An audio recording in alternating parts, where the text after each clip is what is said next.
Hi viewers. అంతరిక్ష రక్షణలో సరికొత్త శకం ఆరంభం కాబోతుంది. అమెరికా అత్యంత ప్రతిష్టాత్మక missile defence system golden dome ఆవిష్కరించనుంది. ఇది అంతరిక్షంలో మోహరించనున్న మొట్టమొదటి అమెరికన్ డిఫెన్స్ సిస్టమ్. అధ్యక్షుడు డొనాల్డ్ ట్రంప్ ఈ విషయాన్ని ప్రకటించాడు. ఈ ఫ్యూచరిస్టిక్ షీల్డ్ ప్రపంచంలోని ఏ మూల నుంచి అయినా, చివరికి స్పేస్ నుంచి వచ్చే అత్యాధునిక క్షిపణి దాడుల నుంచి కూడా దేశాన్ని కాపాడుతుందట. దీనికి సుమారు $175 బిలియన్ బడ్జెట్ కేటాయించారు. గోల్డెన్ డోమ్ అనేది భూమి, సముద్రం, ఇంకా ముఖ్యంగా అంతరిక్షం నుండి పనిచేసే ఒక నెక్స్ట్ జనరేషన్ క్షిపణి రక్షణ కవచం.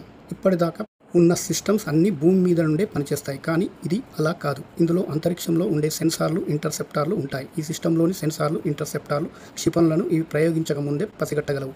ఒకవేళ అవి గాల్లోకి దూసుకొచ్చినా వాటి ప్రయాణ మార్గంలో మధ్యలోనే గుర్తించి ట్రాక్ చేసి పూర్తిగా ధ్వంసం చేయగలవు. అమెరికా విజయానికి, చివరికి మనుగడకు కూడా ఇది చాలా ముఖ్యం అని ట్రంప్ అన్నారు.